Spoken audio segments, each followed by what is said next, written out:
तो वीडियो को शुरू करने से पहले सबसे पहले हम आपको ये बता दें इस वीडियो के अंदर कौन कौन से प्रश्न हल कराने वाले हैं। तो ये वाले सभी प्रश्न होंगे हमारे, जो आपको यहाँ पे दिख रहा नहीं कराएंगे बता दूंगा मैं, ठीक, आराम से देख लीजिए, पढ़ लीजिए,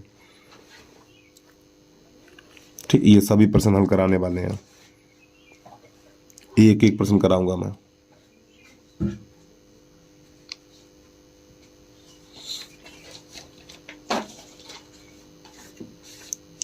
प्रत्येक प्रश्न इसमें कराएंगे, सिर्फ कौन सा प्रश्न नहीं होगा, सिर्फ ये वाला प्रश्न नहीं होगा, ठीक है। अथवा वाला नहीं कराएंगे हम इसको, ठीक, ये बेकार का प्रश्न है, ये वाला नहीं कराएंगे। अब इसके बाद आगे देखिएगा थोड़ा, और इसके बाद लास्ट में ये वाले दो हमारे प्रश्न बचे हुए, ठीक, इनको हल कराएंगे, ठीक है। तो इन प्रश्नों को अच्छे तरीके से तैयार कर लीजिए, ये बोर्ड की परीक्षा की दृष्टि से बहुत ही महत्वपूर्ण प्रश्न है भाई।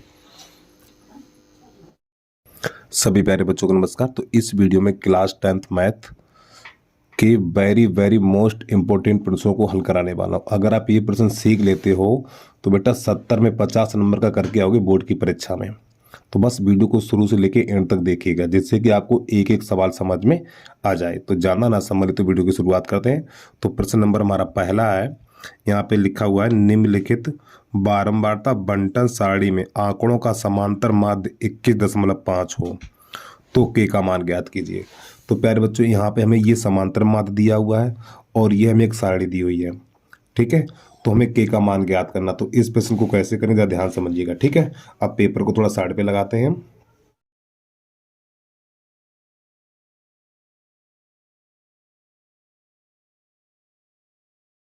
तो जो प्रश्न नंबर हमारा पहले का है, तो सबसे पहले इसकी टेबल बनाएंगे। तो यहाँ पे लिखना है हमें एक्स और इस वाले कॉलम में लिखना है एफ। तो एक्स का जो मान दिया हुआ है हमें 5, 15, 25, 35 और ये 45, और जो बारंबारता यानी एफ में मान दिया हुआ है 6, 4, 3 के और ये 2, और जो हमारा अगला कॉलम होगा एक्स इंटू एफ का, अर्थात इन दोनों का गुणा करके लिखेंगे। तो ये बन जाएगा हमारा 30, 15 चौकू 60, 25 तियाँ 75 और 35 का के में करेंगे तो 35 के और 45 दूनी 90, इस प्रकार। अब यहाँ पे क्या करना हमें, इस वाले कॉलम में लिख लो, यहाँ पे लिख लो योग, ठीक। इसके योग को बोला जाता है सिग्मा एफ बराबर। तो यहाँ पे संख्याएं जोड़नी है, 6, 4, 10, 10, 3, 13, 13, 2, 15। तो आपको लिखना है 15 प्लस ये वाला के, इस प्रकार। अब यहाँ पे संख्या को जोड़ेंगे, इसके जोड़ को बोलते हैं सिग्मा एक्स एफ बराबर। तो पहले संख्या जोड़ेंगे, 30, 60, 75 और ये 90, तो हो जाएगा 255, 255 और प्लस ये 35 के, 35 के। और काफ़ी बच्चे क्या सब ये 35 को यानी 35 को भी साथ में जोड़ लेते हैं, नहीं बेटा, इसको लास्ट में प्लस किया जाएगा। अब यहाँ पे सूत्र लगा दीजिए, यहाँ पे समांतर माध्य बराबर, तो यहाँ पे नई लाइन से लिखना समांतर माध्य बराबर, जो सूत्र होता है हमारा सिग्मा एक्स एफ और बटा सिग्मा एफ। और प्यारे बच्चों, प्रश्न में समांतर माध्य दे रखा है 21.5 बराबर, और इसका जो मान है ये वाला है हमारा 255 प्लस 35 के, और बटा सिग्मा एफ का मान है 15 प्लस के।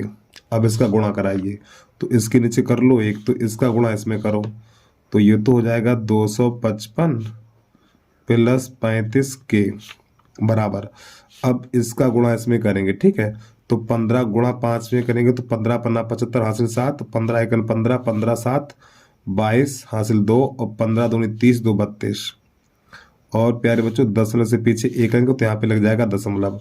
अब के का इसमें करेंगे, तो के का जब करेंगे तो हो जाएगा 21.5 के। अब यहाँ पक्षांतर करेंगे, इसके वाले पद को बदल लाएंगे, तो 35 के और माइनस 21.5 के बराबर ये वाली संख्या लिखेंगे 322.5 और माइनस 255। अब यहाँ पे घटाना है, देखो 35 में से ये घटाएंगे कैसे वो देख लीजिए, 35.0 कर लो यहाँ पे 21.5 घटाना है, तो यहाँ से ढाई लेंगे, 10, 10 में से 5 जाएगा 5, यहाँ पर रह गया 4 और 4 में से 1 गया 3, यहाँ पर कुछ नहीं बचा, खाली इतना बचा हुआ हमारा 3 दशमलव, नहीं नहीं एक और बचा हुआ है 13.35, ओ सॉरी 13.5 बचा हुआ है, तो यहाँ पर लिखना 13.5 के, और जब इसमें से घटाएंगे तो घटाने पर बचेगा हमारा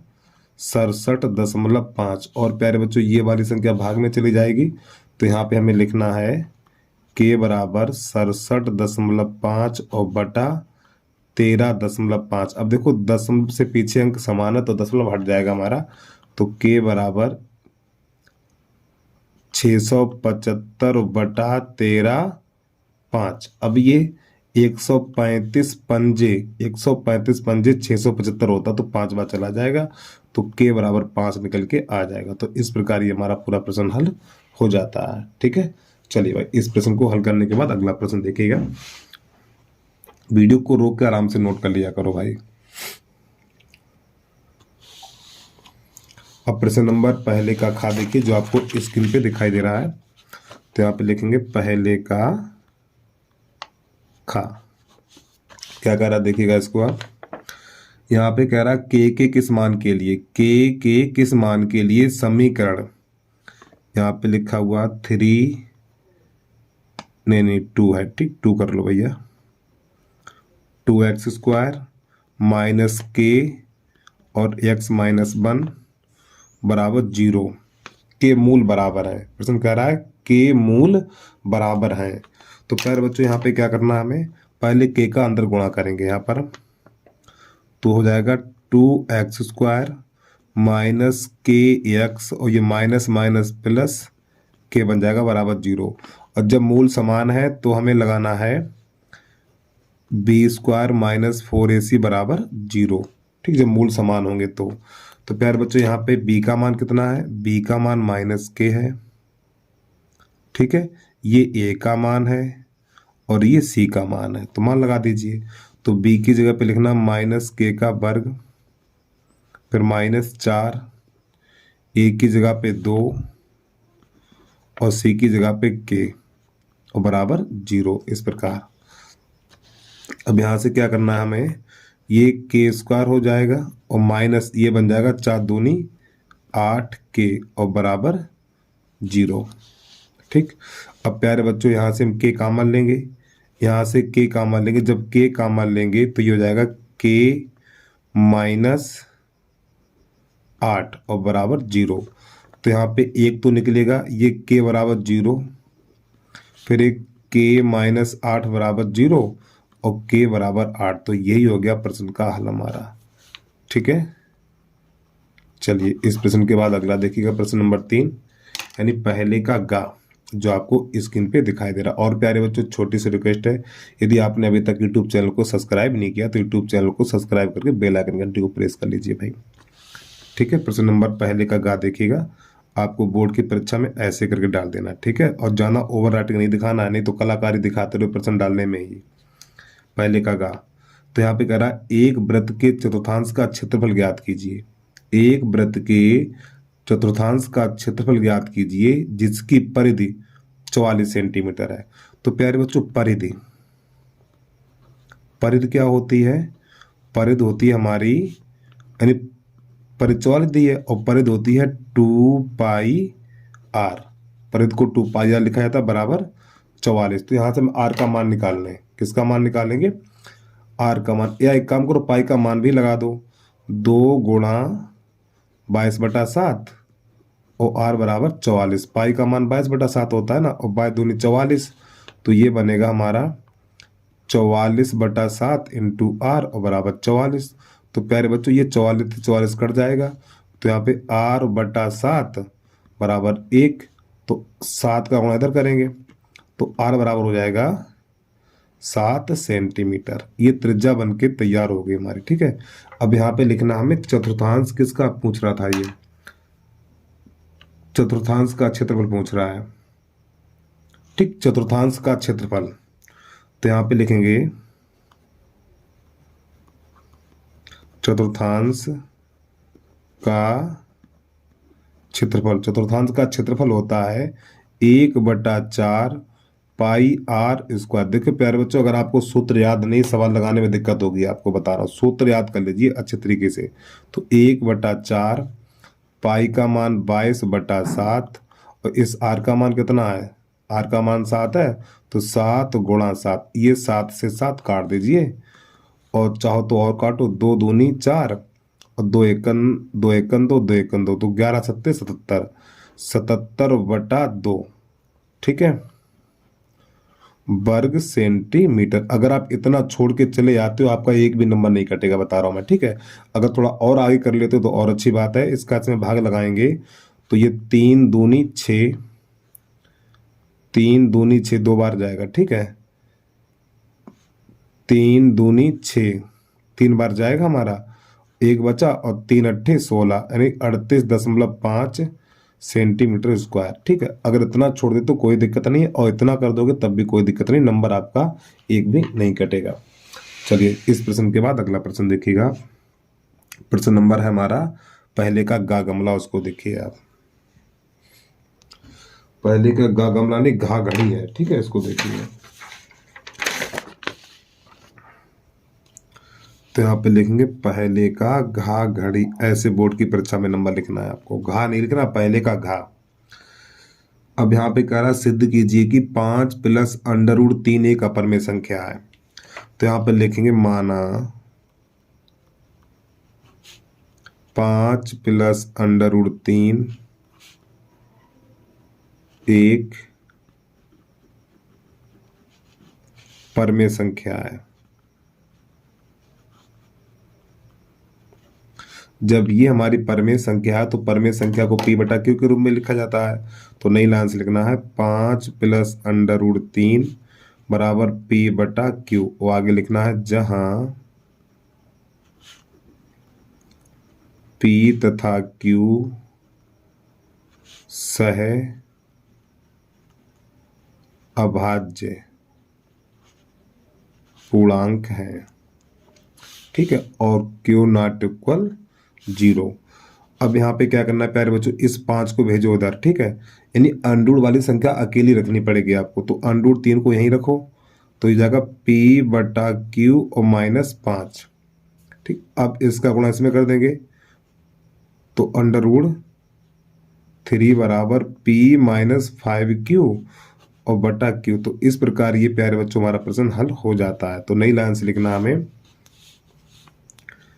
p - 5q बटा q एक परमेय संख्या है। परमेय यानी कि p - 5q बटा q एक परमेय संख्या है। अतः जब ये परमेय संख्या तो ये भी परमेय संख्या, अतः √3 भी एक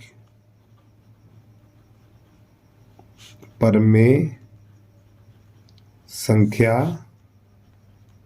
है। लेकिन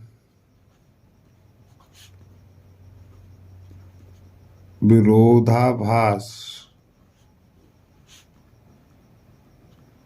प्रमेय से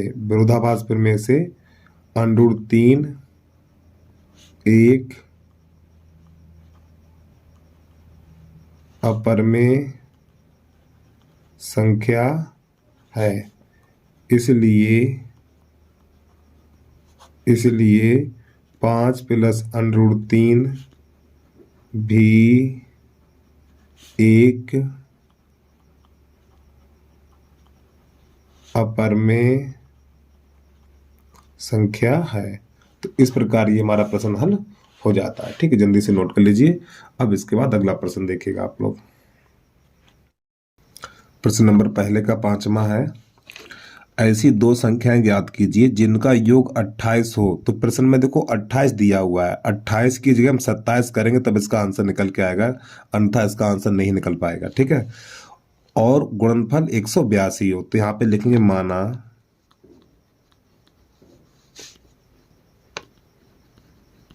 संख्याएं एक्स तथा वाई है, संख्याएं एक्स तथा वाई है। अब इनका योग, तो एक्स प्लस वाई बराबर 27, 28 की जगह पे 27 करना है। अब यहाँ पे या तो एक्स का मान निकालो या फिर वाई का मान निकाल लो। तो यहाँ से वाई को उधर भेज रहे हैं, ठीक है। तो एक्स बराबर हो जाएगा हमारा 27 माइनस वाई। अब ये हो जाएगा समीकरण नंबर हमारा 1, ठीक है। तो यानी इन दोनों संख्याओं का योगफल कितना 27 है। अब इनका गुणनफल एक्स इंटू वाई बराबर कितना है 182 है, 182। तो प्यारे बच्चों इस एक्स की जगह पे, इस एक्स की जगह पे हम ये वाला मान लगाएंगे। तो यहाँ पे लिखना है 27 माइनस बाई, फिर ये वाला बाई और बराबर 182। तो इस बाई का अंदर गुणा करिए, जब इसमें गुणा करेंगे तो हो जाएगा 27 बाई और माइनस बाई स्क्वायर और बराबर 182। अब 182 को इधर ले आओ, तो थोड़ा इसको क्रम से लिखेंगे, इसको आगे लिख लो। तो माइनस का बाई स्क्वायर और प्लस का 27 बाई और माइनस 182 और बराबर 0, ठीक है। क्रम से इस प्रकार लिखते हैं। और प्यारे बच्चों पहली संख्या माइनस नहीं होनी चाहिए, ये पहली संख्या माइनस है तो माइनस गुणा कर देंगे। तो यहाँ पे लिख देना माइनस का गुणा करने पर, जब इसमें माइनस का गुणा करेंगे सबके चिन्ह बदल जाएंगे। तो हो जाएगा बाई स्क्वायर और माइनस का 27 बाई और ये प्लस का 182 और बराबर 0। तो प्यारे बच्चों 182 के ऐसे गुणनखंड करो, 182 के ऐसे गुणनखंड करो जोड़ने पर 27 हो जाए, जोड़ने पर 27 हो जाए। तो हम यहाँ पे क्या करना है 14 गुणा 13, 14 गुणा 13 करेंगे तो 182 मिलेगा और इन दोनों को जोड़ेंगे 27 मिल जाएगा। तो यहाँ पे लिखेंगे बाई स्क्वायर माइनस बाई, तो यहाँ पे लिखना है 13, चलो 14 कर दो, कोई दिक्कत नहीं, चलो 13 कर दो, 13 प्लस 14 और बराबर 182 और बराबर 0। तो बाई के अंदर गुणा करेंगे, तो बाई पे हाथ 2 माइनस 13 बाई और माइनस 14 बाई और प्लस का 182 और बराबर 0। तो प्यारे बच्चों यहाँ से बाई कॉमन लेंगे, जब यहाँ से हम बाई कॉमन लेंगे, जब यहाँ से हम बाई कॉमन लेंगे तो बाई माइनस 13, यहाँ से माइनस का 14 कॉमन ले लो, जब माइनस का 14 कॉमन लेंगे तो बाई माइनस 13 यहाँ पर भी बचेगा और बराबर 0। तो देखो कोष्टक के अंदर वाली संख्या समान है, तो बाई माइनस 13 और बाई माइनस 14 बराबर 0। तो प्यारे बच्चों यहाँ से बाई का मान 1 निकलेगा 13, ठीक है, और एक बाई का मान निकलेगा 14। तो यहाँ पे बाई के मान कितने निकले 2 निकले हैं। तो पहले बाई बराबर 13, जब प्यारे बच्चों बाई बराबर 13 होगा तो देखो 13 आपको यहाँ पे लगाना है, ठीक है। बाई की जगह पे यहाँ पे 13 लगाएंगे तो 27 माइनस 13, तो जब बाई का मान 13 लेंगे तो एक्स का मान 14 निकल के आएगा, ठीक है। तो यहाँ पे लिखेंगे एक्स बराबर 14, पर ऐसे करके। और जब बाई का मान हम 14 लेंगे, जब बाई का मान 14 लेंगे, 14 कहाँ यहाँ पे रखेंगे तो एक्स का मान 13 निकल के आएगा। तो इसके नीचे लिख देना एक्स बराबर 13। तो इस प्रकार ये प्रश्न हमारा हल हो जाता है, ठीक है। चलिए जल्दी से नोट कर लीजिए, इसके बाद अगला प्रश्न देखिएगा आप लोग, यानी प्रश्न नंबर 4 चम्मच है, इसको देखिएगा। तो यहाँ पे प्रश्न नंबर पहले का 4 जो आपको स्क्रीन पे दिखाई दे रहा है, प्रश्न है हमारा उस बिंदु के निर्देशांक ज्ञात कीजिए जो बिंदुओं -7 कामा -1 7 और 4 -3 को मिलाने वाले रेखाखंड को 2:3 के अनुपात में विभाजित करता है। तो यहाँ पे 2 बिंदु दे रखे हैं हमारे, पहले लिख लो बिंदु -1 7 तथा 4 -3, और प्यारे बच्चों यहाँ पे अनुपात दे रखा है, अनुपात बराबर 2:3, ठीक। ये वाला मान होता है x1 का, ये वाला मान y1 का, ये x2 का और ये y2 का, ये वाला मान m1 का और ये वाला मान m2 का। तो यहाँ पे लिखना है निर्देशांक बराबर, निर्देशांक बराबर सूत्र होता है हमारा m1 x2 plus m2 x1 बटा m1 प्लस m2 कामा m1 y2 m2 y1 बटा m1 प्लस m2। अब मान लगा दीजिए इसमें।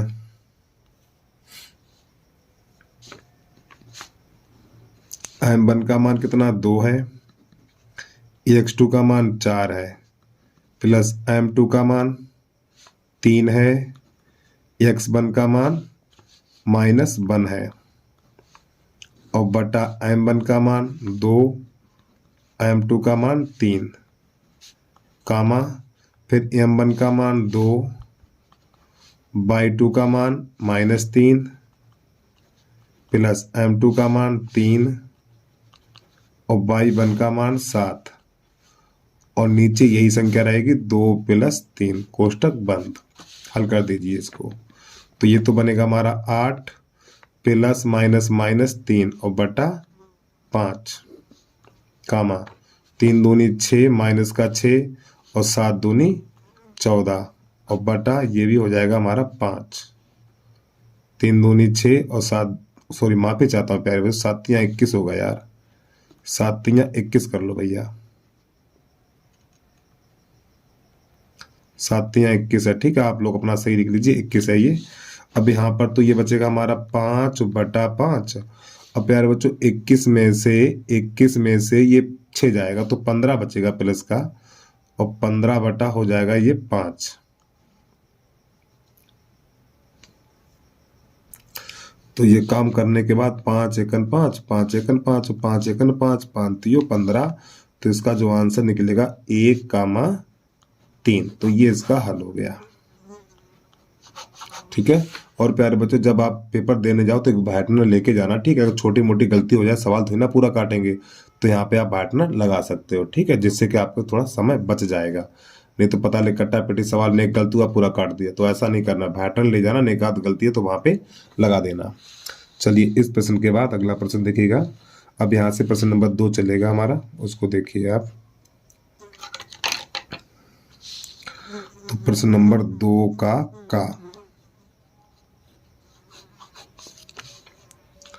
प्रश्न नंबर 2 का कहा है, यहाँ पे लिखा हुआ है द्विघात बहुपद, यानी यहाँ पे लिखा हुआ f(x) बराबर 3x² माइनस का x माइनस का 4 के शून्य ज्ञात कीजिए। इसके शून्य ज्ञात करने हैं और शून्यकों तथा उनके गुणांकों के बीच के संबंध का सत्यापन कीजिए। तो इसके शून्य ज्ञात करने के लिए इसकी जगह पे 0 लिखा जाएगा, ठीक है। तो नई लाइन से लिखना है 3x² माइनस का x माइनस का 4 और बराबर 0। तो 4 तियो 12, 12 के ऐसे गुण करो, 12 के ऐसे गुणनखंड करो घटाने पर 1 मिले। तो यहाँ पे लिखना हमें 3x² माइनस का 4x और प्लस का 3x माइनस का 4 बराबर 0। इसके आपको गुणनखंड काटने हैं। तो प्यारे बच्चों यहाँ से x कॉमन लेंगे, तो 3x माइनस का 4, यहाँ से प्लस 1 कॉमन मिलेगा, तो 3x माइनस 4 बराबर 0। 3x माइनस 4 और x प्लस 1 बराबर 0। तो यहाँ पे लिखना है 3x माइनस 4 बराबर 0 और 3x बराबर 4, x बराबर 4 बटा 3। एक तो शून्य का हमारा ये निकल के आया। इसी प्रकार यहाँ पर x प्लस 1 बराबर 0, x बराबर माइनस का 1, एक ये निकल के आया। तो नई लाइन से लिखना शून्यक, शून्यक लिख दो या फिर मूल लिख दो, एक ही बात है। 4 बटा 3 माइनस 1, इतना आधा हल हो गया हमारा, ठीक है। अब इससे आगे क्या करना वो देखिएगा थोड़ा। अब यहाँ पे इससे आगे लिखेंगे इसकी जांच, ठीक है। इतना जल्दी से नोट कर लीजिए आप, इसकी जांच करनी हमें। तो जांच करने के लिए प्रश्न को दोबारा से लिखा जाएगा।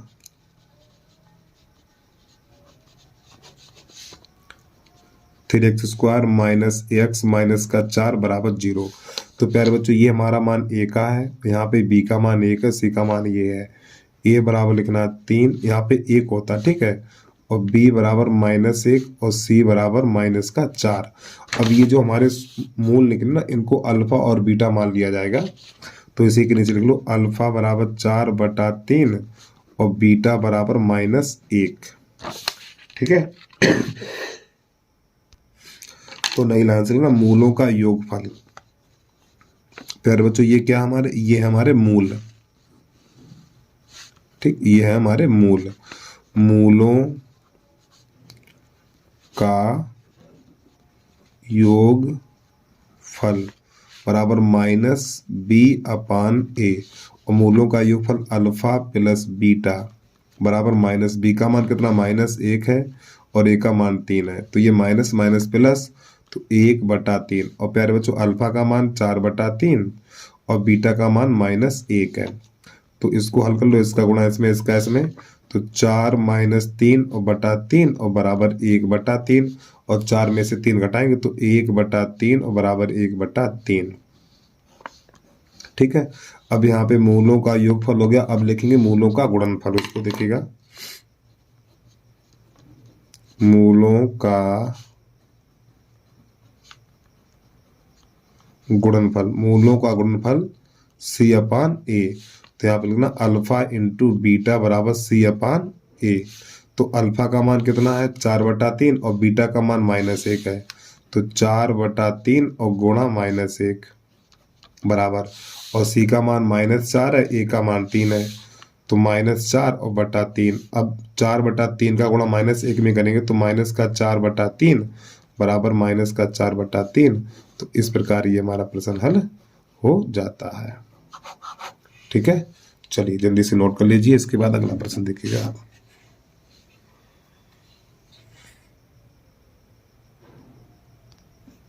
अब यहां से लिखना प्रश्न नंबर दूसरे का खा खरगोश। तो यहाँ पे लिखा हुआ है, थोड़ा जूम हटा दें हम, cot a minus cos a बटा cot a plus cos a और बराबर है हमारा cosec a -1 cosec a +1, ये लाना हमें। ठीक है, तो सबसे पहले लिखना है इसका LHS, cot a minus cos a और बटा cot a plus cos a। तो प्यारे बच्चों ये cot है ना, इस cot को लिख दो cos a बटा sin a और माइनस cos a और बटा इस cot को लिख दो cos a और बटा sin a और प्लस cos a। अब देखो यहाँ ऊपर अंश से cos कॉमन मिलेगा, देखो यहाँ पर भी cos है, यहाँ पर भी cos है, तो ऊपर से cos a कॉमन ले लो तो यहाँ पर बचेगा 1/sin a और यहाँ बचेगा -1, क्योंकि यहाँ से इन दोनों में से cos चला गया तो 1 बचा हुआ है। इसी प्रकार यहाँ से cos a कॉमन लेंगे, जब यहाँ से cos a कॉमन लेंगे तो यहाँ पर बचेगा 1/sin a, यहाँ +1 बचेगा। तो प्यारे बच्चों ये cos से cos कट जाएगा हमारा, तो यहाँ पे ये sin 1/sin है ना, 1/sin cos को होता है, cos के और -1। इसी प्रकार 1/sin है तो 1/sin cos को होता है, cos के और +1। हो गया प्रश्न हल। तो LHS और बराबर RHS। ठीक है, चलिए भाई जल्दी से नोट करिए, अगला प्रश्न देखिएगा आप। प्रश्न नंबर है हमारा गा गमला, उसको देखिए, दूसरे का गा गमला। प्रश्न नंबर दूसरे का गा गमला कह रहा है, यदि एक बिंदु P से O केंद्र वाले किसी वृत्त पर PA और PB स्पर्श रेखाएं परस्पर 80 अंश के कोण पर झुकी हैं तो कोण POA का मान कितना हो। तो प्यारे बच्चों 7वें प्रकार लेके जाना है आपको, ठीक है, बोर्ड की परीक्षा में। तो पहले एक आप पेंसिल से एक वृत्त खींचना है इस प्रकार, ठीक है, यहाँ पे केंद्र रखना है एक O। अब इस वृत्त के बाहर एक कोई बिंदु रखना P। अब यहाँ से स्पर्श रेखा खींचना आपको इस प्रकार, एक स्पर्श रेखा ये है और एक स्पर्श रेखा आपको ऐसे करके ये खींच लेनी है। ठीक है, यहाँ पे A, यहाँ पे लिख लो A और यहाँ लिख लो B। ठीक है, अब ये वाला प्रश्न कह रहा है ना, स्पर्श रेखाएं परस्पर 80 अंश के कोण पर झुकी हैं, यानी ये हमारी स्पर्श रेखाएं हैं, तो इनके बीच में जो कोण है वो 80 अंश का है। तो प्यारे बच्चों इसको यहाँ से मिलाना है और इसको यहाँ से मिलाना है। तो प्रश्न कह रहा है कोण ओ ए, और इसको यहां से मिलाना पड़ेगा इस प्रकार हमें। ठीक है, तो यहां पे कर लो ओ, तो पहले यहां पे लिखेंगे दिया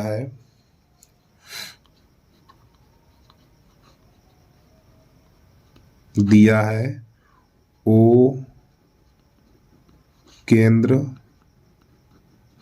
वाले वृत्त, ओ केंद्र वाले वृत्त में, ओ केंद्र वाले वृत्त में एपी तथा बीपी, एपी तथा बीपी वृत्त की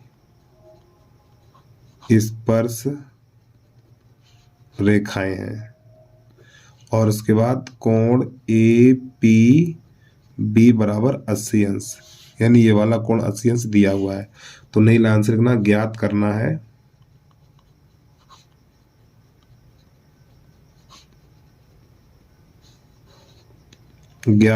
है कोण पी ओ ए बराबर क्वेश्चन मार्क, ये हमें ज्ञात करना है। ठीक है, तो नई लाइन से लिखना हमें उपपत्त में, देखो प्यारे बच्चों यहाँ पे क्या था, इन दोनों कोणों का योग 180 अंश होता है, इन दोनों कोणों का योग 180 अंश होता है। ठीक है, तो यहाँ पे लिखना हमें कोण ए पी बी प्लस कोण ए ओ बी बराबर 180 अंश, इसका मान 80 अंश दिया हुआ, तो यहाँ पे 80 प्लस कोण ए ओ बी बराबर 180। अब ये 80 इधर जाएगा, तो कोण ए ओ बी 180 माइनस 80, कोण ए ओ बी बराबर 100 अंश। ठीक है, तो ये वाला पूरा कोण प्यारे बच्चों, ये वाला पूरा कोण 100 अंश का निकल के आ गया, लेकिन ये दोनों कोण, ये वाला कोण और ये कोण दोनों बराबर होते हैं। ठीक है, तो 100 को आधा कर देंगे, तो नई लाइन से लिखना है कोण पी ओ ए, कोण पी ओ ए बराबर कोण ए ओ बी बटा 2, यानी ये वाला जो कोण होता है ना, ये वाला कोण, अरे भैया ये दोनों कोण हमारे आपस में बराबर होते हैं, तो ये वाला कोण इस कोण का आधा होगा, तो यहाँ पे इसका मान 100 है, तो 100 बटा 2, तो कोण पी ओ ए बराबर 50 अंश। तो इस प्रकार ये हमारा प्रश्न हल हो जाता है। ठीक है, चलिए भाई इसको भी नोट कर लीजिए, फिर इसके बाद अगला प्रश्न देखिएगा आप।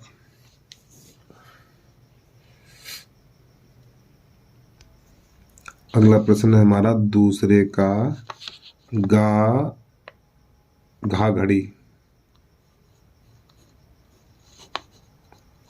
समझिए क्या कह रहा है, त्रिभुज पी क्यू आर में जिसका कोण क्यू समकोण है, तो सबसे पहले बनाना है एक समकोण त्रिभुज हमें इस प्रकार।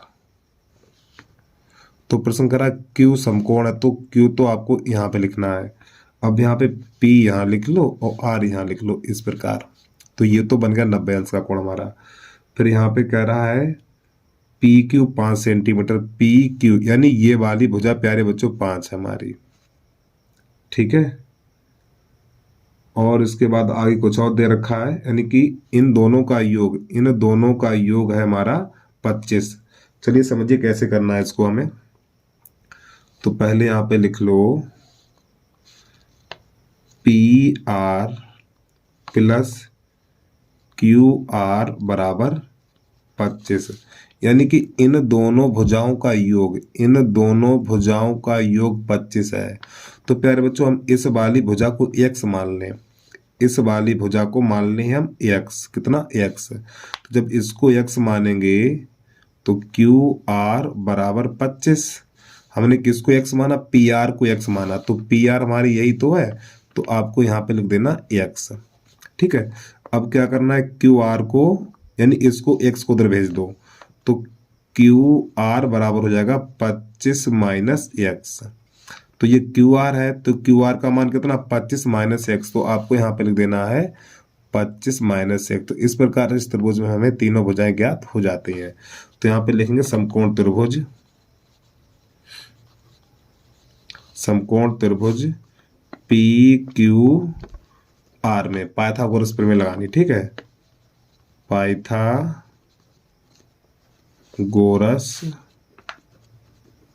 प्रमेय।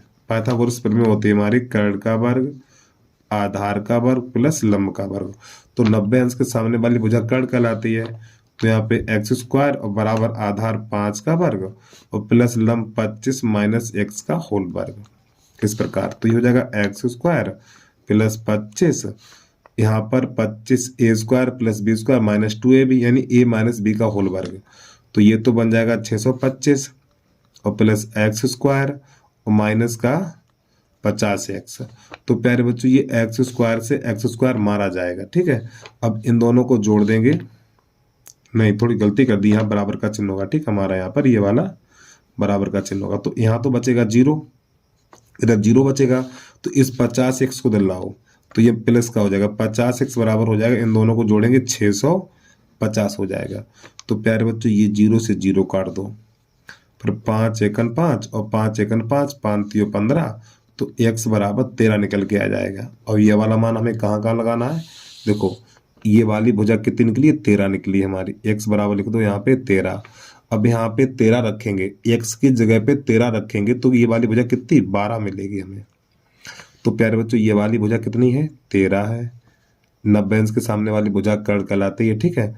ये वाली भुजा कितनी है 12 है और ये वाली भुजा कितनी 5 है। अब इसमें मान किसके किसके ज्ञात करने वो देख लीजिए। तो मान हमें इसमें ज्ञात करने हैं, साइन पी का मान ज्ञात करना है, कॉस पी का मान ज्ञात करना है और टैन पी का मान ज्ञात करना है। तो एक सूत्र होता है हमारा, एक सूत्र होता है लाल बटे कक्का। ये सूत्र अगर आपको याद हो तो ये होता है हमारा साइन, ये होता कॉस और ये होता है टैन, और इसके नीचे ये होता है सेक, ये होता कोसेक, और ये सेक और ये कॉट होता है। तो देखो साइन क्या है, साइन होता है हमारा लंब बटा कर्ण, लंब बटा कर्ण। कॉस क्या है, कॉस आधार बटा कर्ण, आधार बटा कर्ण। टैन क्या है, लंब बटा आधार, तो लंब बटा आधार। इनके मान निकाल दीजिए। तो देखो पी है हमारा बेटा, ये है पी, तो इसके लिए ये वाली भुजा लंब हो जाएगी और ये वाली आधार हो जाएगी। तो लंब बटा कर्ण, तो लंब कितना है हमारा 12 है, कर्ण कितना 13 है। तो यहाँ पे 12 बटा 13, एक तो आंसर ये आ गया। कॉस आधार बटा कर्ण, इसका आधार कितना 5 है, कर्ण कितना 13 है, तो आपको लिखना 5 बटा 13। टैन लंब बटा आधार, लंब बटा आधार यानी 12 बटा 5, 12 बटा 5। तो इस प्रकार ये प्रश्न हमारा पूरा हो जाता है कंप्लीट। इसके बाद अगला प्रश्न देखिएगा, इसका कैसे हल करते हैं हम। तो यहीं से स्टार्ट कर दें, पहले एक बार प्रश्न को नोट कर लीजिए। अब यहां से लिखेंगे दूसरे का 5वां। ये क्या कर रहा है देखिएगा इसको, उस समांतर श्रेणी के प्रथम 51 पदों का योग ज्ञात कीजिए। तो प्यारे बच्चों एस 51 बराबर क्वेश्चन मार्क, यानी कि इसका मतलब 51 पदों का योगफल, ठीक ज्ञात करना हमें। दूसरा और तीसरे पद क्रमशः, यानी दूसरा और तीसरा पद, देखो दूसरा पद यानी A2 बराबर कितना है, दूसरा पद है हमारा 14 और जो तीसरा पद है A3 बराबर 18। तो यहां से AD के मान निकालेंगे। एक बार फिर समझिए, देखो प्रश्न कह रहा है उस समांतर श्रेणी के 51 पदों का योग ज्ञात कीजिए। तो एस 51 बराबर क्वेश्चन मार्क मैंने लिख लिया जो ज्ञात करना था। फिर प्रश्न कह रहा है दूसरा और तीसरे पद क्रमशः 14 और 18 है, तो दूसरा पद ये हो गया और तीसरा पद ये हो गया। तो दूसरे पद को लिखा जाएगा A प्लस D और बराबर 14, ये बन गया समीकरण नंबर 1। और तीसरा पद लिखा जाएगा A प्लस 2D और बराबर 18, ये बन गया समीकरण नंबर 2। तो ये वाला उठा के इसके नीचे लगा दो। तो पहले यहाँ पे लिख लो समीकरण 1 तथा 2 को हल करने पर, समीकरण 1 तथा 2 को हल करेंगे तो A प्लस D बराबर 14 और a प्लस 2d बराबर 18। अब यहाँ पे चिन्ह बदलेंगे, माइनस माइनस और ये माइनस, तो इससे ये कट जाएगा, तो यहाँ पर बचेगा माइनस का d, इधर बचेगा माइनस का 4, तो माइनस से माइनस कट जाएगा, तो d बराबर 4 निकला। ये वाला मान चाहे 1 में लगाओ चाहे 2 में लगा दो, 1 में रखने पर, तो पहले बच्चों d बराबर 4 है, तो d बराबर 4 यहाँ पे लगा दो, तो a प्लस 4 हो जाएगा। ये a प्लस 4 बराबर 14, अब ये 4 उधर भेजा जाएगा, तो a बराबर हो जाएगा 10, तो a d का मान निकल के आ गया। अब इसके बाद देखो यहाँ पे s 51 लिखा हुआ है, तो n का मान हो जाएगा हमारा 51, n का मान कितना हो जाएगा 51, तो यहाँ पे लिख लो n बराबर 51। अब इसका लगा देना हमें सूत्र, ठीक है। इसके लिए दूसरे पेज पे पहुंचेंगे हम।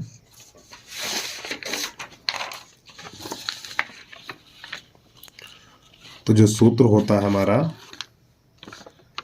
एस एन बराबर एन बटा 2 2a plus n minus 1 into d, ये हमारा होता है एन पदों का योगफल। जो हमने मान निकाले बस हम मान यहाँ पे लगा देंगे 51, वो एन की जगह पे 51 लगाना है, तो यहाँ पे एस 51 और ये 51 बटा 2, 2 गुणा a का मान 10, तो यहाँ पे 10 रख दीजिए, प्लस यहाँ पे 51 में से 1 कम हो जाएगा, यहाँ पे 51 रखेंगे, 51 में से 1 कम हो जाएगा, तो बचेगा यहाँ पर 50, और डी का मान कितना 4 है, तो 4 लगा दीजिए।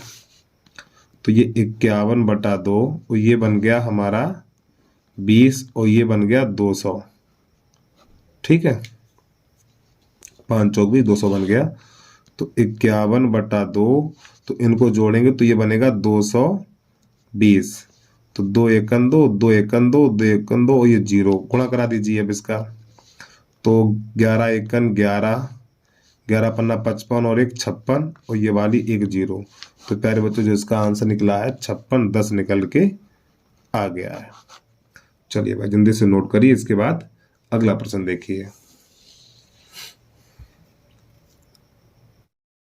तो प्रश्न नंबर हमारा दूसरे का 4, यहाँ पे कह रहा है कोई बर्तन एक खोखले अर्धगोले के आकार का है जिसके ऊपर एक खोखला बेलन अध्यारोपित है। अर्धगोले का व्यास 14 सेंटीमीटर है और इस बर्तन की कुल ऊंचाई 13 सेंटीमीटर है। इस बर्तन का आंतरिक पृष्ठीय क्षेत्रफल ज्ञात कीजिए। तो सबसे पहले बनाना हमें एक अर्धगोला,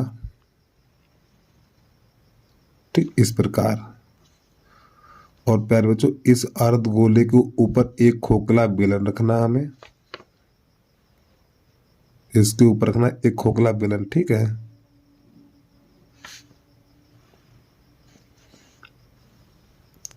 तो ऐसी आकृति में क्या होता है, दोनों की त्रिज्याएं बराबर होती हैं, ठीक, अर्धगोले और बेलन की त्रिज्याएं बराबर होंगी। तो यहाँ पे लिखेंगे हम बेलन तथा अर्ध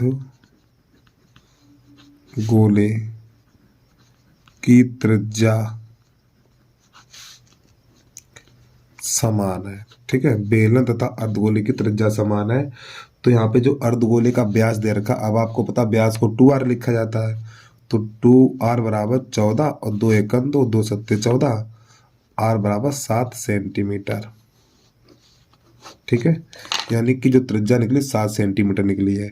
और प्यारे बच्चों ये वाली त्रिज्या हमारी है, दोनों की, बेलन की भी है ये त्रिज्या और अर्धगोले की भी है, और ये वाली भी त्रिज्या हमारी अर्धगोले की है, और ये पूरी ऊंचाई हमारी 13 सेंटीमीटर है। यानी इस पात्र की जो ऊंचाई है, इस बर्तन की जो ऊंचाई है वो 13 सेंटीमीटर है हमारी, ठीक है। अब आप ये बताओ यहाँ से लेके यहाँ तक, यानी ये पूरी, ठीक है, यहाँ से लेके यहाँ तक ये 13 है, 13 में ये वाली भुजा इतनी, ठीक, ये वाली भुजा 7 है, तो ये कितनी बचेगी, 6 बचेगी। तो लिखेंगे नहीं, यहाँ से बेलन की ऊंचाई, बेलन की ऊंचाई h बराबर 13 में से 7 घटा देंगे, तो h बराबर निकलेगा 6 सेंटीमीटर। ये हमारी बेलन की ऊंचाई निकल के आ गई है, ठीक है। अब इसके बाद क्या करना है भाई, इस ठोस का पृष्ठीय क्षेत्रफल ज्ञात करना है। तो नई लाइन से लिखेंगे ठोस का पृष्ठीय क्षेत्रफल, ठीक, ठोस का पृष्ठीय क्षेत्रफल।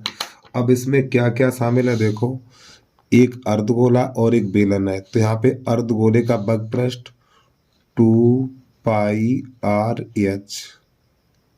अरे यार चलो ये बेलन का लगा दो, बेलन का वक्रपृष्ठ होता है 2πr/h। ये बेलन का वक्रपृष्ठ हो गया 2πr/h और अर्धगोले का वक्रपृष्ठ 2πr²। ये अर्धगोले का वक्रपृष्ठ हो गया। बेलन का वक्रपृष्ठ 2πr/h और अर्धगोले का वक्रपृष्ठ 2πr²। तो प्यारे बच्चों यहाँ से 2πr कॉमन ले लो, तो यहाँ पर h प्लस r बचेगा इतना। ठीक है, यहाँ पे मान लगा दीजिए 2 गुणा 22/7 और r का मान 7 और h का मान 6 है और r का मान 7 है। इससे ये कट जाएगा हमारा, तो 22 दूनी 44 और यहाँ पर हो जाएगा 13।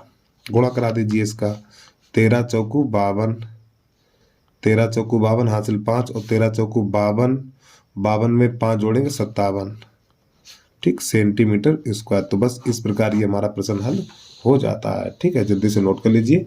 अब इसके बाद अगला प्रश्न देखिएगा, प्रश्न नंबर 3 चलेगा हमारा यहाँ से।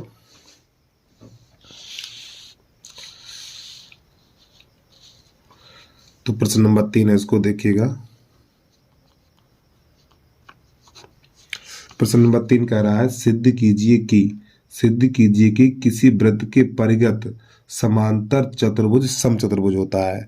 तो पहले आपको इसमें यह पता होना चाहिए समांतर चतुर्भुज क्या होता है और समचतुर्भुज क्या होता है। ठीक है, थोड़ा समझिए। देखो प्यारे बच्चों, ये होता है हमारा समांतर चतुर्भुज। समांतर चतुर्भुज की सम्मुख भुजाएं बराबर होती हैं, यानी ये वाली भुजा इसके बराबर होती है और ये वाली भुजा इसके बराबर होती है। और समचतुर्भुज में क्या है, समचतुर्भुज की चारों भुजाएं बराबर होती हैं।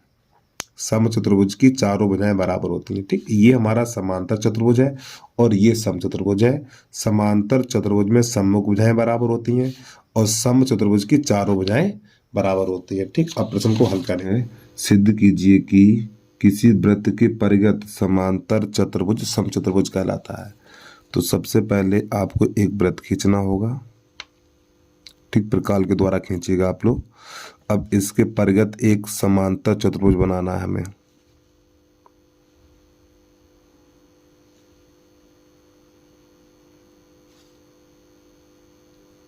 ठीक, इस प्रकार यहाँ पे लिखना ए, यहाँ लिख लो बी, यहाँ लिख लो सी, यहाँ लिख लो डी। और प्यारे बच्चों ये हमारे स्पर्श बिंदु हैं। ठीक है, ये हमारा स्पर्श बिंदु है, ये एक स्पर्श बिंदु है और एक ये वाला स्पर्श बिंदु है। इसका नाम लिख लो यहाँ पर P, Q, R और ये S। तो यहाँ पे लिखेंगे, पहले दिया है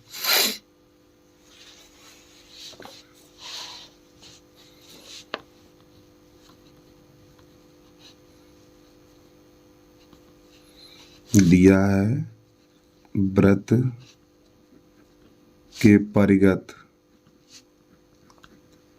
के परिगत ए बी सी डी एक समांतर चतुर्भुज है। समांतर चतुर्भुज है। फिर नई लाइन से सिद्ध करना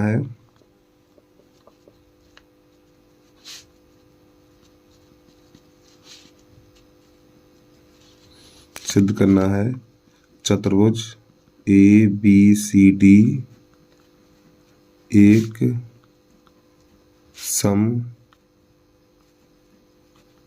चतुर्भुज है। ठीक है, अर्थात इसकी सम चतुर्भुज की चारों भुजाएं बराबर होती हैं। नई लाइन से लिखेंगे ए डी बराबर डी सी और बराबर बी सी बराबर ए डी। सम चतुर्भुज की चारों भुजाएं बराबर होती है। ठीक है, अब नई लाइन से लिखेंगे उपपत्ति।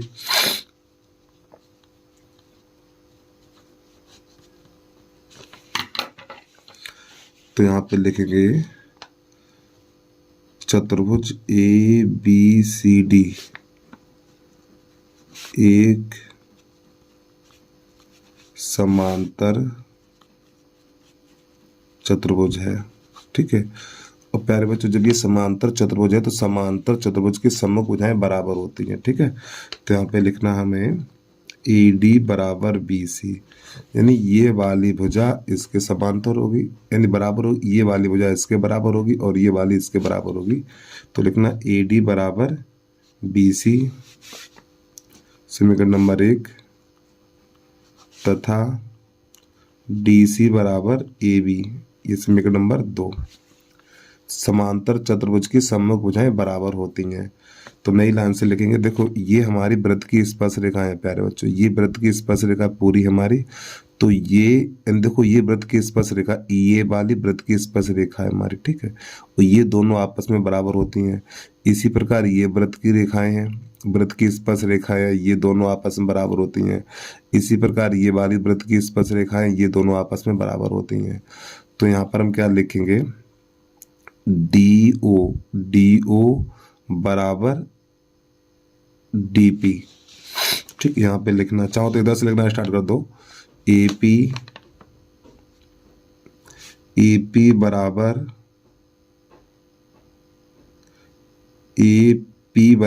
AS। हमने क्या लिखा, AP बराबर AS, यानी ये दोनों भुजाएं कैसी होती हैं, बराबर होती हैं।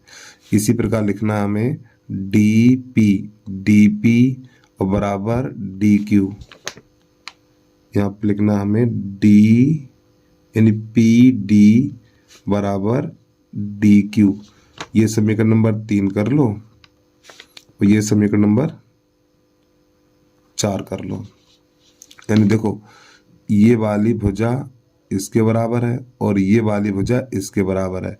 इसी प्रकार इधर से लिखेंगे हम, इधर से क्या लिखेंगे, यहाँ पे लिखेंगे BR और बराबर BR बराबर BS, समीकरण नंबर 5। BR बराबर BS, फिर लिखना RC बराबर CQ,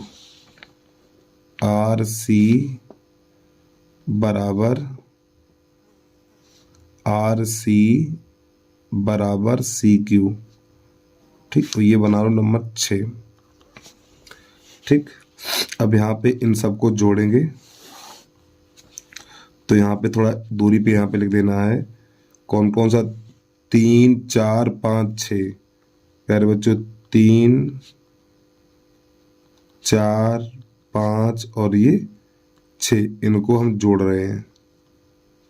जोड़ने पर तो इन सबको लिख दो, क्या लिखेंगे हम, AP plus PD plus BR plus RC बराबर इधर जोड़िए AS plus DQ plus BS plus CQ, इस प्रकार। अब यहाँ पे देखो इन दोनों में PP है तो इन दोनों को पास पास लिखेंगे, सही, ये सही लिखा हुआ है। तो देखो यहाँ पे P है, यहाँ पर P है, तो इन दोनों को पास पास लिखना है। यहाँ पे R है, यहाँ पे R है, तो इन दोनों को पास पास लिखना है, इस प्रकार। अब प्यारे बच्चों देखो यहाँ पे AP प्लस PD, देखो AP और प्लस PD, तो ये पूरा AD बन गया है। ये आप ऐसे समझिए, देखो PP हटा दो, ये PP हटा दो, क्या बचा, AD, ठीक है।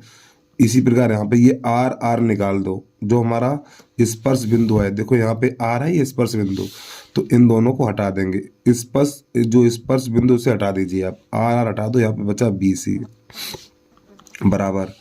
अब यहाँ पे इन दोनों को पास पास लिखेंगे, AS पास पास करना है हमें, AS प्लस BS और प्लस अब ये Q वाले पास पास करना है, DQ प्लस CQ, यहाँ पे ऐसे कोष्टक लगा दीजिए।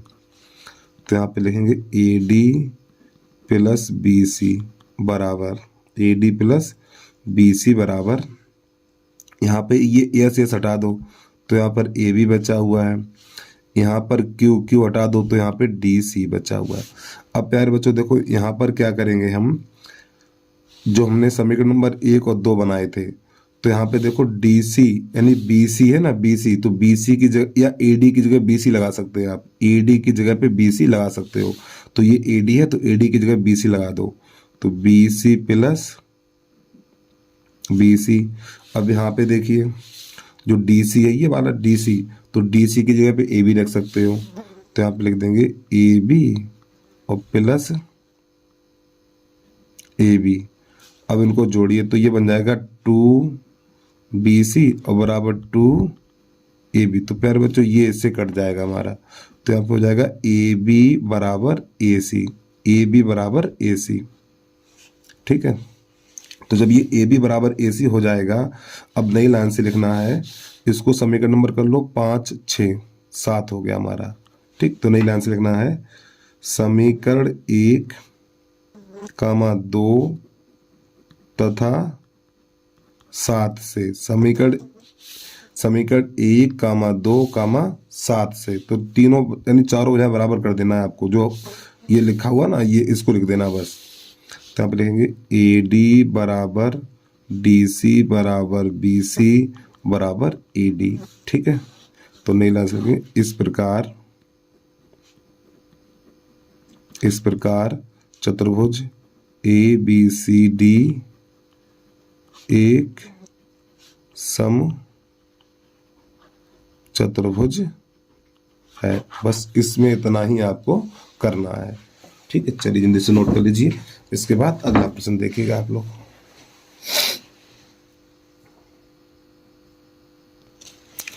अब यहां से हमारा अगला प्रश्न है, प्रश्न नंबर 4 देखिएगा। प्रश्न नंबर 4 है 1.5 मीटर लंबा लड़का 30 मीटर ऊंचे भवन से कुछ दूरी पर खड़ा हुआ है। तो प्यारे बच्चों यहाँ पर स्केल थी कहाँ चली गई भाई, तो सबसे पहले बनाना हमें एक क्षैतिज रेखा बनानी है इस प्रकार। ठीक है, एक लड़का यहाँ पे खड़ा हुआ है और ये कुछ दूरी पे है, और यहाँ पर एक भवन है जिसकी ऊंचाई है 30 मीटर, और प्यारे बच्चों जो लड़के की ऊंचाई है वो 1.5 मीटर है। ठीक, इसको यहां से ऐसे मिलाना है हमें,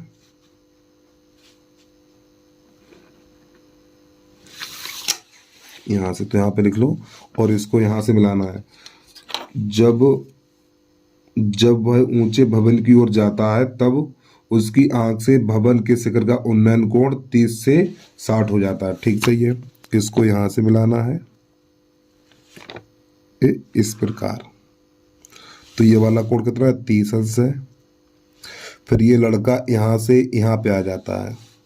ठीक है, तो इसका जो कोण 30 से 60 हो जाता है, 30 से 60 हो जाता है। तो यहाँ पे लिखो ABCDE,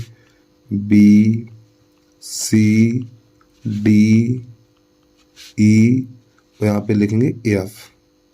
और प्यारे बच्चों ये हमारे लड़के की ऊंचाई है 1.5 मीटर, जब ये 1.5 है तो ये भी 1.5 होगी, और ये वाली पूरी भुजा हमारी कितनी है 30 है, यानी जो मकान की ऊंचाई है वो 30 मीटर, यानी यहाँ से लेके यहाँ तक की ऊंचाई है हमारी। ठीक, ये वाला कोण 30 से 60 हो गया, और चाहो तो इसको यहाँ से भी आप ऐसे करके मिला सकते हो। तो पहले यहाँ पे लिखेंगे दिया है, नहीं माना लिखेंगे। ठीक है, माना BD एक भवन है, माना BD एक मकान है, माना BD एक भवन है। ठीक है, AE एक लड़के की ऊंचाई है।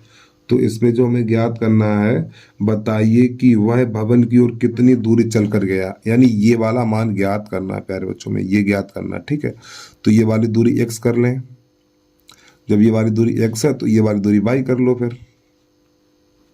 ठीक, इस प्रकार।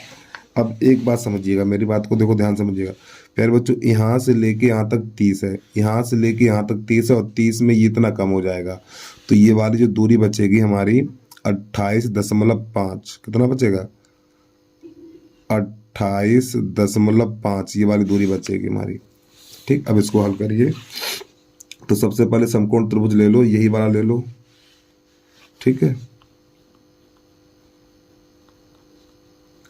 समकोण त्रिभुज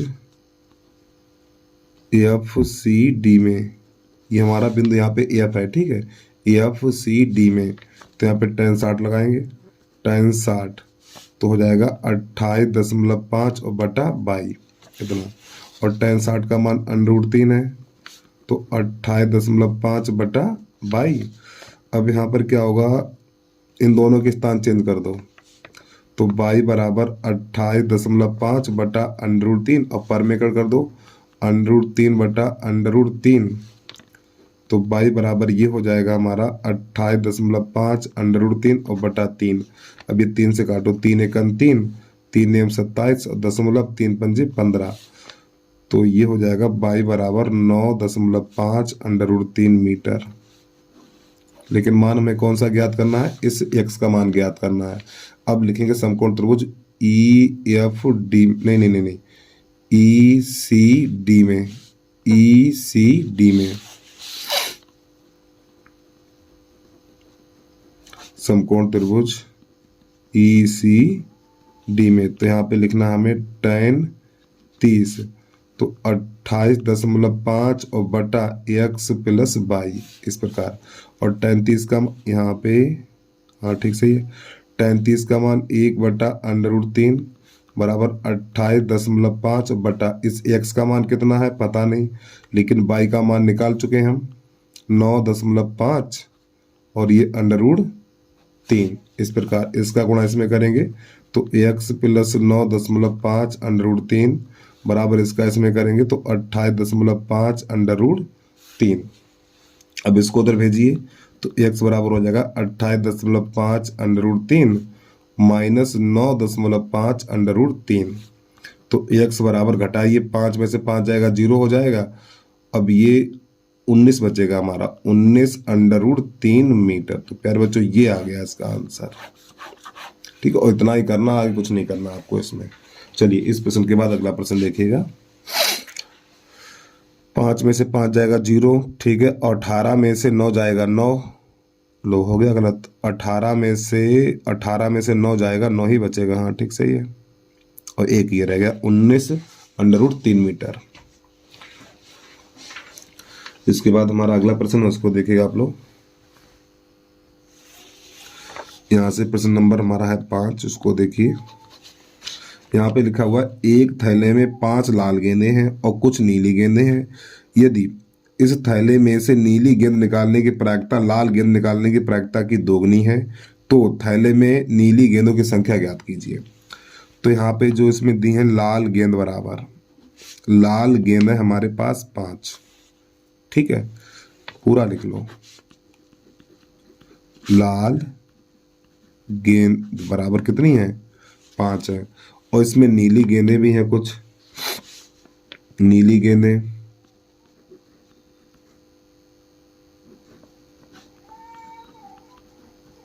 नीली गेंद बराबर मान लो x है। तो प्यारे बच्चों यहाँ पे कुल गेंदें कितनी हो गई,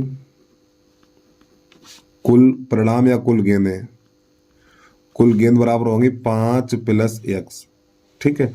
अब प्रश्न यहाँ पे लास्ट में ये कह रहा है थैले में से नीली गेंद निकालने की प्रायिकता, नीली गेंद निकालने की प्रायिकता लाल गेंद निकालने की प्रायिकता की दोगुनी है, ठीक है। यहाँ पे क्या कह रहा है प्रश्न, देखो नीली गेंद निकालने की प्रायिकता PV, नीली गेंद निकालने की प्रायिकता लाल गेंद निकालने की प्रायिकता की दोगुनी, इसकी ये दोगुनी है, ये वाली दोगुनी है, तो 2 का गुणा इधर करेंगे ऐसे करके। यहाँ पे नहीं समझ पा रहे, एक बार पे समझिए। देखो बेटा प्रश्न में 5 लाल गेंदें हैं और नीली गेंदें कितनी x है, तो कुल गेंदें कितनी होगी 5 + x। अब प्रश्न कह रहा है यहाँ पे नीली गेंद निकालने की प्रायिकता, नीली गेंद निकालने की प्रायिकता लाल गेंद निकालने की प्रायिकता की दोगुनी है, यानी ये वाली, ये 2 अभी मान के चलो नहीं है, ये इससे दोगुनी है। देखो यहाँ पे समझ लो PB बराबर PR, ये जो नीली गेंद निकालने की प्रायिकता है ना, इससे दोगुनी है, ये वाली दोगुनी है। तो इन दोनों को बराबर करने के लिए इसमें 2 का गुणा करेंगे। ठीक, इस प्रकार यहाँ पे मैंने 2 का गुणा कर दिया है। अब देखिएगा यहाँ पे क्या करना है, ये किसकी प्रायिकता है, ये है नीली गेंद की निकालने की प्रायिकता। तो नीली गेंद कितनी है, x है, तो x लिख दो यहाँ पर। कुल परिणाम कितना है, 5 + x, अनुकूल परिणाम बटा कुल परिणाम बराबर, यहाँ पे ये तो 2 ऐसे लगाएंगे। अब आप ये बताओ, ये लाल गेंद की प्रायिकता है, ये लाल गेंद की प्रायिकता, तो लाल गेंद कितनी है, 5 है, तो 5, और कुल परिणाम कितना है, 5 + x, इस प्रकार। तो ये 5 + x, 5 + x कट जाएगा, तो x बराबर 5 दूनी 10 निकल के आ जाएगा। यही हो गया प्रश्न का हल। तो नई लाइन से लिख देना है, नीली गेंद बराबर 10। ठीक है, चलिए भाई, इसका 5वें का अथवा उसको भी देख लीजिए आप। तो यहाँ पे लिखेंगे 5वें का अथवा, क्या करा देखो, किसी समांतर श्रेणी का प्रथम 5 पद, किसी समांतर श्रेणी का प्रथम पद 5 है, अंतिम पद 45 है, योग 400 है, पदों की संख्या और सार्वधातुक ज्ञात कीजिए। किसी समांतर श्रेणी का प्रथम पद 5 है, तो a बराबर यहाँ पर लिखेंगे 5, अंतिम पद यानी कि an बराबर है हमारा 45, और योग यानी sn बराबर है हमारा 400। तो हमें इसमें क्या क्या ज्ञात करना है, पदों की संख्या ज्ञात करनी है क्वेश्चन मार्क, और सार्वधातुक ज्ञात करना, हमें इतना ये ज्ञात करना है। तो एक प्यारे बच्चों हमारा सूत्र होता है sn बराबर n/2 a + an। ठीक है, तो इसका मान कितना है, 400 है, n का मान पता नहीं, a का मान कितना 5 है, और an का मान 45 है। ठीक है, तो ये हो जाएगा हमारा 400 बराबर n/2, और यहाँ पर हो जाएगा ये 50, तो ये 2 एकन 2, ये बन जाएगा हमारा 25। तो यहाँ पे 25 n बराबर 400, 25 n बराबर 400, 25 से काट दो, 25 एकन 25, और 25 एकन 25, यहाँ पे बचा 15, और 25 छक्का 150, तो n बराबर 16। एक तो आंसर हमारा ये निकल के आ गया, पदों की संख्या कितनी है, 16 है। अब इसके बाद यहाँ पे d का मान निकालना हमें, तो नई लाइन से आपको लिखना है an बराबर 45, और प्यारे बच्चों an का जो सूत्र होता है a + n - 1 × d बराबर 45। ठीक है, तो अब यहाँ पे क्या करना है, हमें a का मान लगा दो, कितना 5 होते हैं, यहाँ 5 लगा दो भाई। यहाँ पे 5 रखेंगे, प्लस n का मान देखो कितना है, 16 है, तो यहाँ पे 16 रखेंगे, 16 - 1, और d का मान पता नहीं, और बराबर 45। अब इसको उधर भेज दो, यहाँ पे 15d, और बराबर 45 -